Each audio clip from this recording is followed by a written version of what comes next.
I'm really excited to be talking to Jennifer Steil this morning. She is the author of Exile Music, which is so good. And I was really trying hard to finish it before this Instagram Live and podcast, but I just didn't get a chance. And I'm about halfway done and I can't wait to finish it. She is also the author of The Woman Who Fell from the Sky, which is a memoir of her experience as a journalist in Yemen, which I really also want to read, and The Ambassador's Wife, which is a novel about a hostage crisis that was also inspired by Steil's own experience. She currently, well, I think she lives in London now, but she had been living in Uzbekistan. She is an international traveler. She has, The Ambassador's Wife is being made into a limited series with Anne Hathaway, and I can't wait to talk to her. So let me invite her in. And again, I'm sorry for being late. Technical issues with my daughter's school are just the death of me. I just cannot do this anymore. Anyway, hi. Hi there. Wow, I was too big for a minute. No, Can you hear no, me? you're great. How are you? I'm good. I'm good, thank you. Are you okay? I'm okay. I'm sorry. I'm usually very together. It's just been one of those days. No, I get it. Your book is so good. I'm so glad. I can't believe you've reached out to me directly and I hadn't read it. And it's, you know what? It's written in such a vibrant, refreshing new way. I feel like I've read a zillion books about this period of time and the Holocaust and everything else. And this is like a whole different thing. So anyway, I'm loving it, just so you know.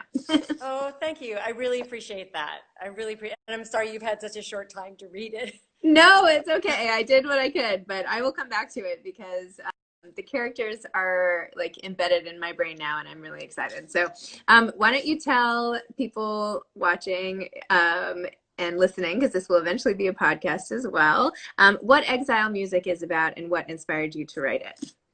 Sure. So Exile Music is based on an underexplored slice of World War II history.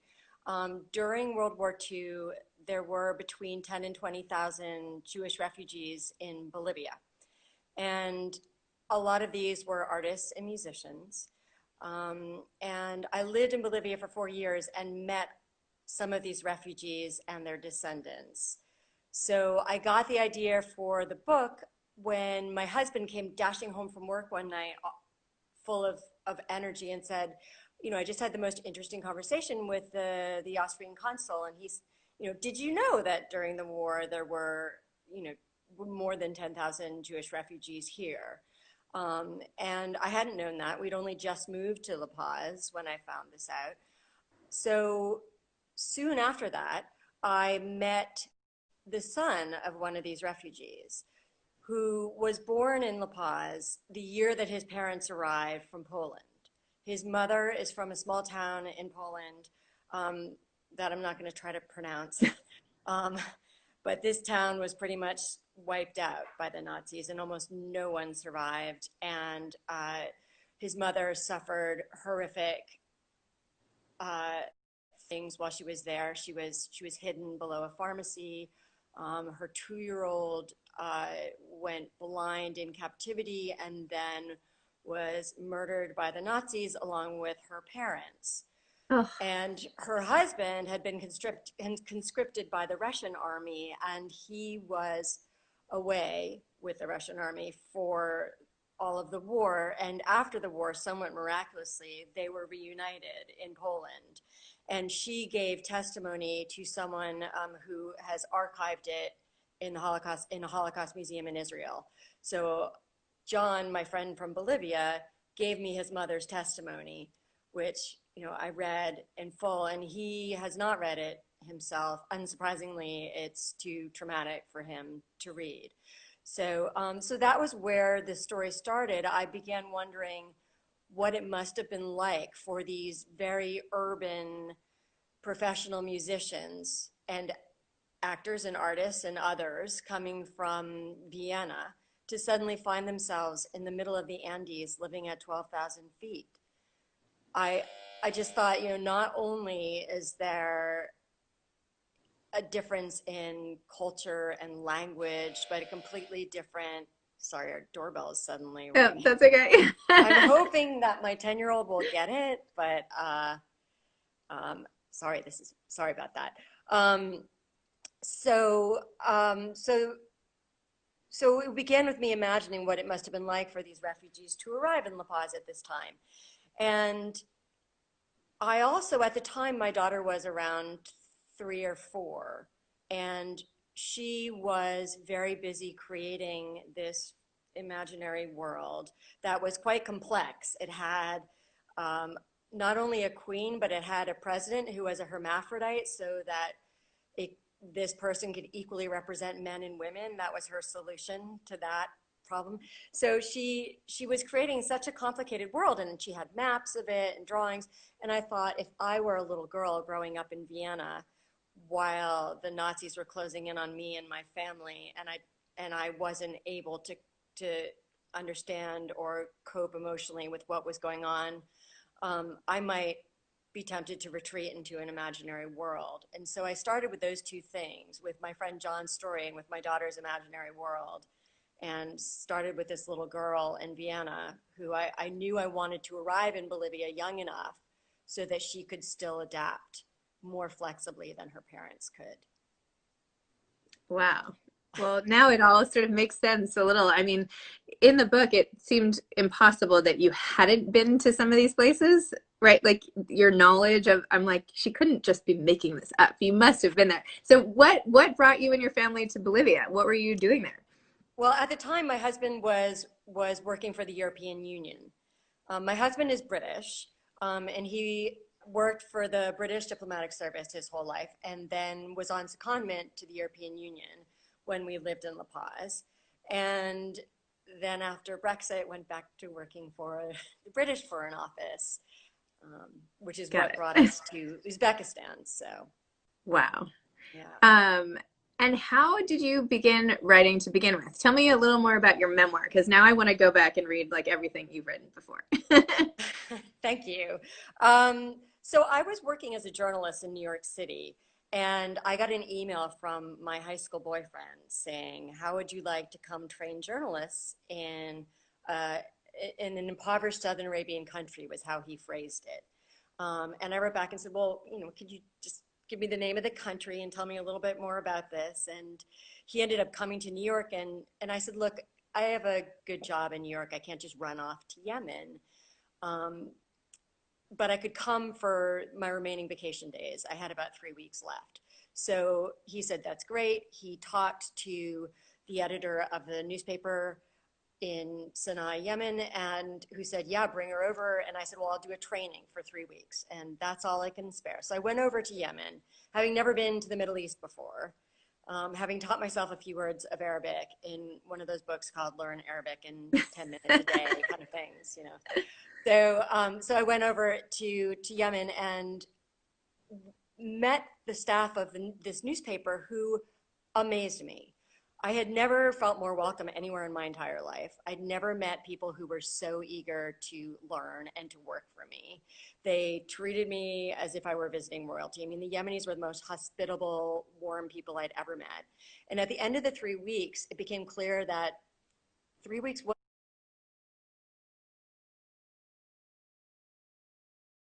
wasn't enough time with these reporters. They needed more.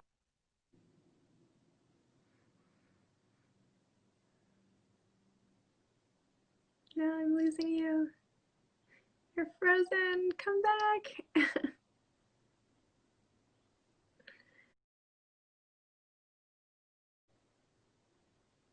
um, Come back. Oh, that's I okay. don't know what happened. You were So where saying did I you said they were need you after the 3 weeks you needed more time with them. Right. And so the owner of the paper said, "I love what you're doing with my reporters. Would you be willing to come back as editor in chief of the newspaper and turn it into the New York Times?" And I said, "Well, I've never worked for the New York Times, and I'm not sure anyone, in their right mind would want me to run a newspaper. I have no managerial experience. I've never run a newspaper. I've been a journalist for more than a decade, but I hadn't actually run a newsroom, let alone in Yemen." So I went back to New York, thought about it, and realized that actually I didn't want to spend the rest of my life in the same little gray cubicle. So I moved back to Yemen, took the job, which was the most exciting thing I've ever done. It was incredibly challenging, but also incredibly rewarding. And I made such close friends with my reporters that I'm still in touch with almost all of them today. And so that first year I spent working with them was so interesting to me. And I learned so much from them. And I wanted the world, this was 2006. And, like now, there's a lot of bias against Muslims and a lot of bias against Yemenis. And hardly anyone I met in the US could place Yemen on a map. So I just thought I want people to know my staff. I want them to know these Yemenis. Um, and I want them just to meet them and get to know them and realize that the media reports aren't always accurate. And so that's how I came to write my first book, which was a memoir of that time I spent running that newspaper. And because I ended up meeting my husband in Yemen at the end of that first year, I then ended up living in Yemen for 3 more years. So my daughter was actually born while we lived there. Wow.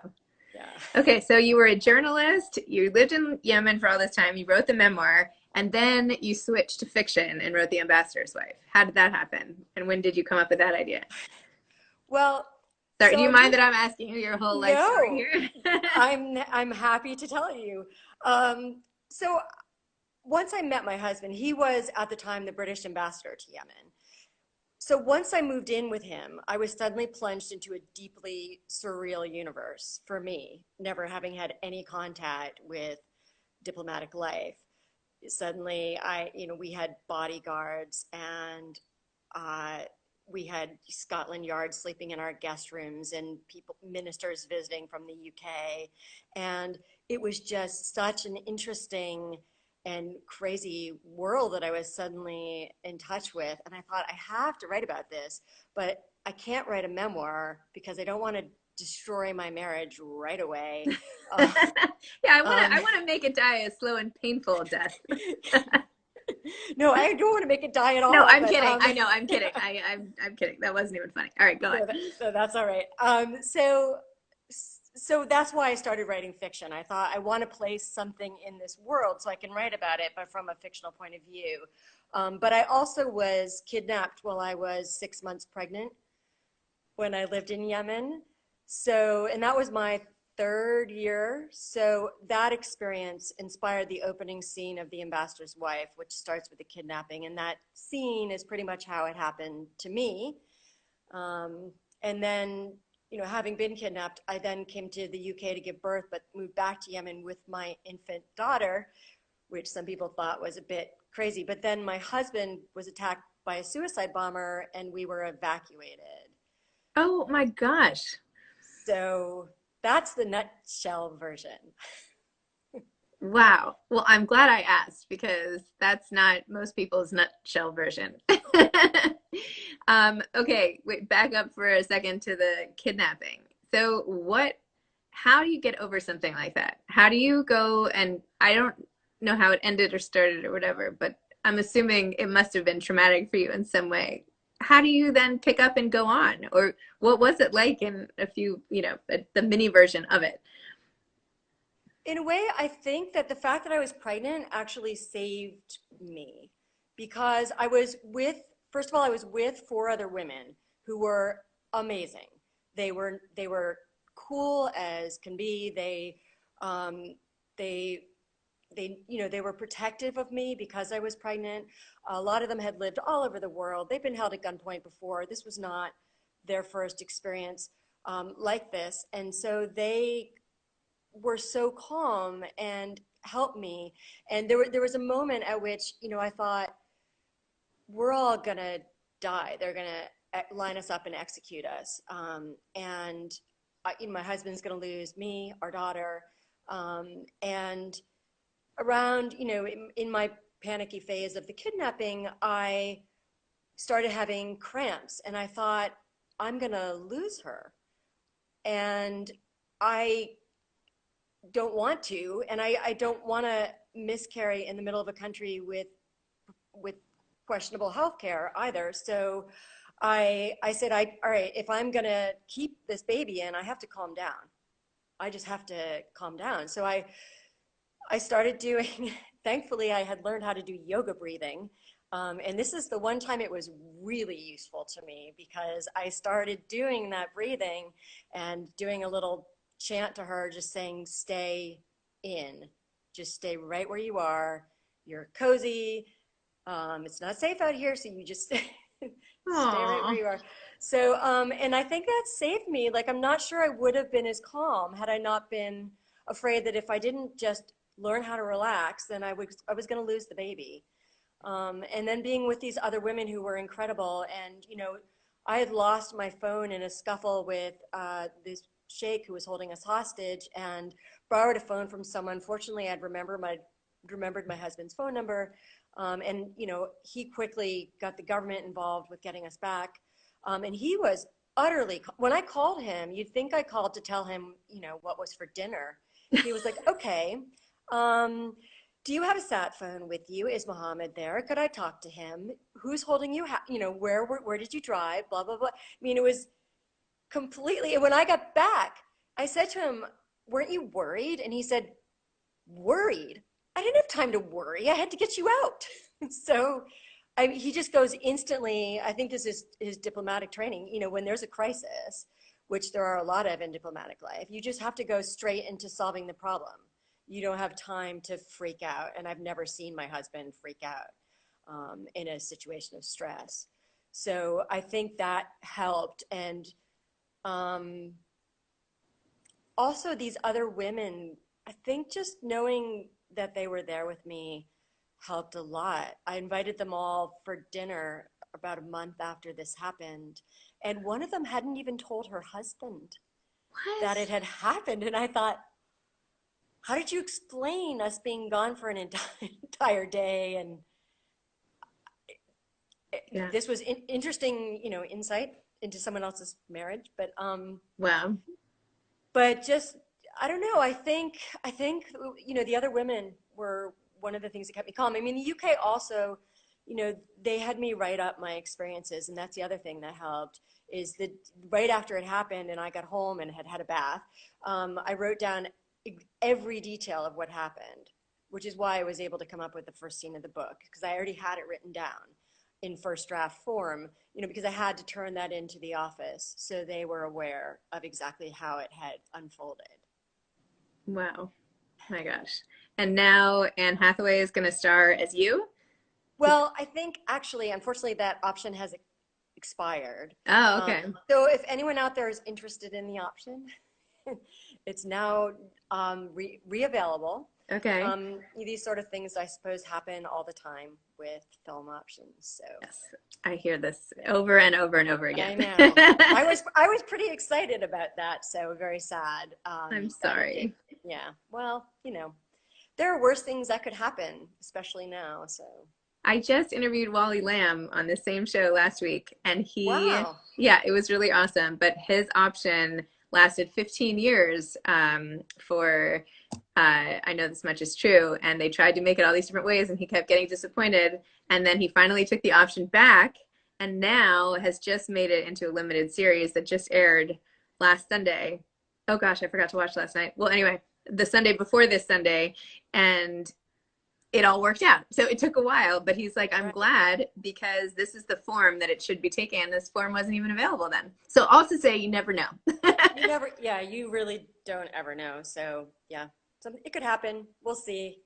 So, and you still travel all over the place. You're in London now and you lived in Uzbekistan and Yeah, well, I am in London at the moment, but we don't live here. We actually okay. live in Uzbekistan, but about 6 weeks ago, 2 months ago, I think it is now, we were evacuated because of this pandemic, even though there were no cases in Uzbekistan when we were evacuated, and London was an epicenter of the pandemic.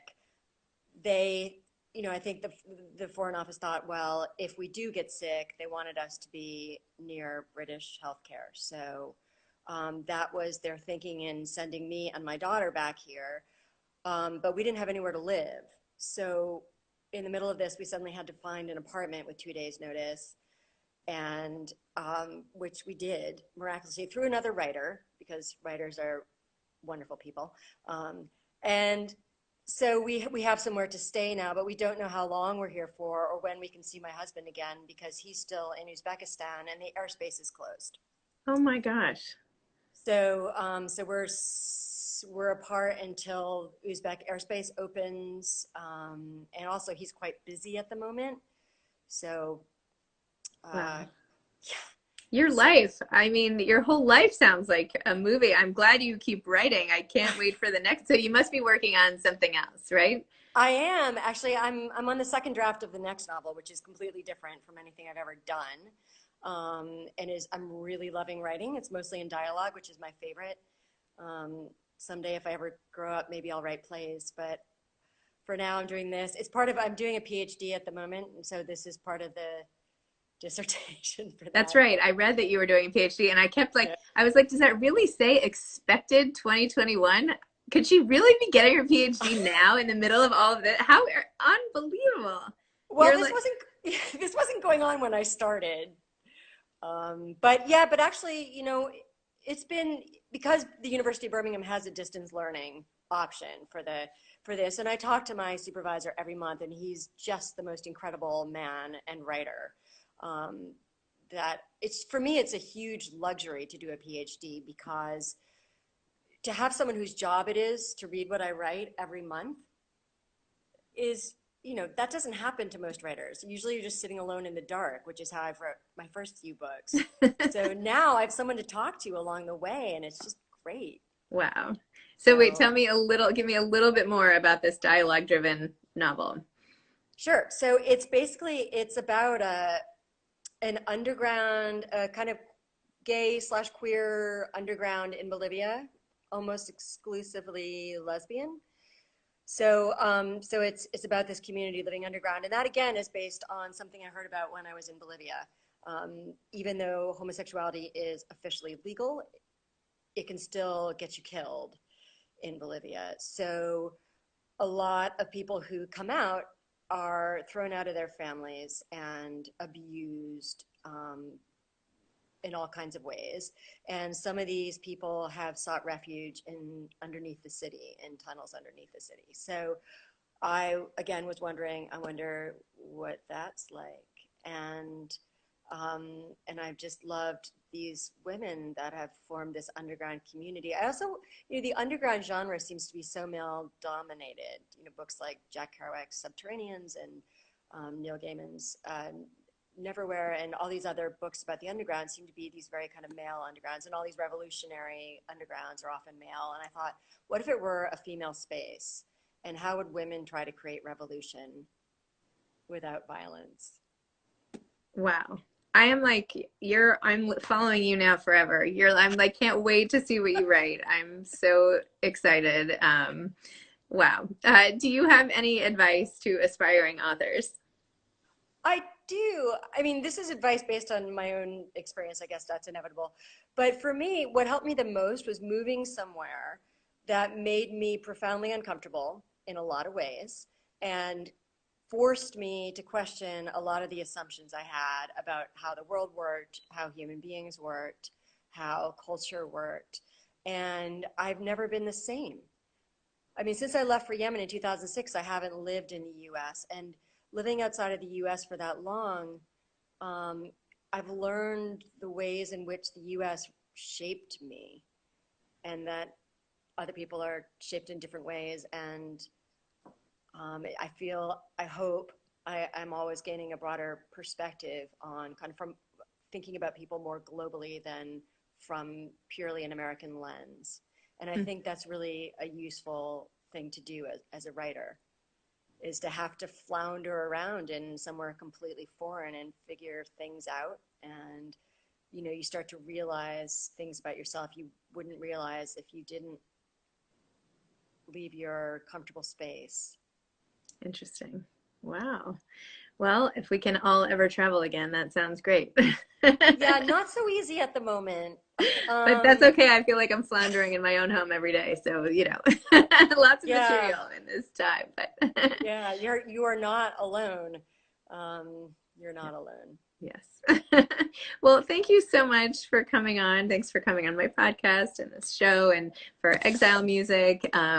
which I Thank can't you. wait to finish, and for introducing me to your really interesting, one of a kind life. So what a treat. Thank you. Thank you so much for having me on. My It's been a pleasure. real pleasure. Okay. Take care. I hope you see your husband soon. Yeah, thank you. Thank Okay. you. All right. Okay. Bye bye. Bye.